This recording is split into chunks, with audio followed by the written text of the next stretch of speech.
हर समस्या का कोई हल होता है। यह एक प्रेरक कहानी है। अगर आपको मेरी ये कहानी अच्छी लगे तो प्लीज़ मेरे चैनल को लाइक, कमेंट एंड शेयर कीजिए और सब्सक्राइब करना ना भूलें।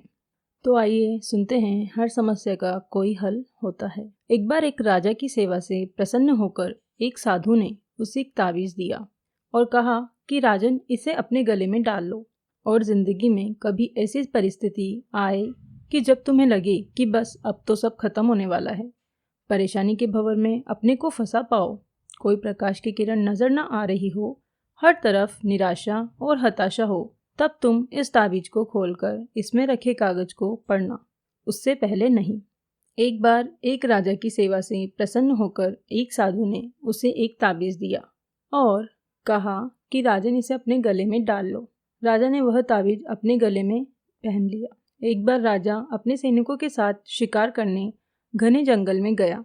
एक शेर का पीछा करते करते राजा अपने सैनिकों से अलग हो गया। दुश्मन राजा की सीमा में प्रवेश कर गया। घना जंगल और सांझ का समय। तभी कुछ दुश्मन सैनिकों के घोड़ों की टापों की आवाज राजा को आई और उसने भी अपने घोड़े को ऐड लगाई। राजा आगे आगे, दुश्मन सैनिक पीछे पीछे। बहुत दूर तक भागने पर भी राजा उन सैनिकों से पीछा नहीं छुड़ा पाया। भूख प्यास से बेहाल राजा को तभी घने पेड़ों के बीच में एक गुफा सी दिखी। उसने तुरंत स्वयं और घोड़े को उस गुफा की आड़ में छुपा लिया और सांस रोककर बैठ गया। दुश्मन के घोड़ों के पैरों की आवाज धीरे धीरे पास आने लगी। दुश्मनों से घिरे हुए अकेले राजा को अपना अंत नजर आने लगा। उसे लगा कि बस कुछ ही क्षणों में दुश्मन उसे पकड़कर मौत के घाट उतार देंगे। वो जिंदगी से निराश हो ही गया था कि उसका हाथ अपने ताबीज पर गया और उसे साधु की बात याद आ गई। उसने तुरंत ताबीज को खोलकर कागज को बाहर निकाला और पढ़ा। उस पर्ची पर लिखा था, यह भी कट जाएगा। राजा को अचानक ही जैसे घोर अंधकार में एक ज्योति की किरण दिखी।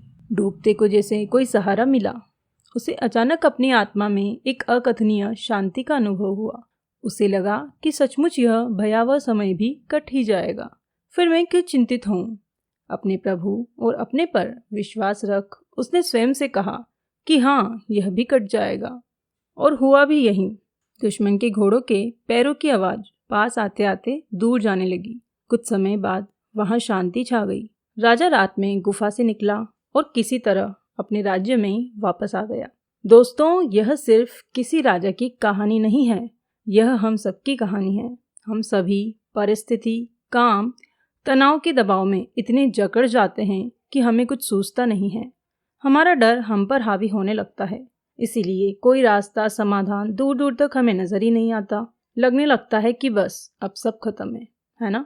जब ऐसा हो तो 2 मिनट शांति से बैठिए, थोड़ी गहरी गहरी सांसें लीजिए, अपने आराध्य को याद कीजिए और स्वयं से जोर से कहिए, यह भी कट जाएगा। आप देखिएगा, एकदम से जादू सा महसूस होगा और आप उस परिस्थिति से उबरने की शक्ति अपने अंदर महसूस करेंगे।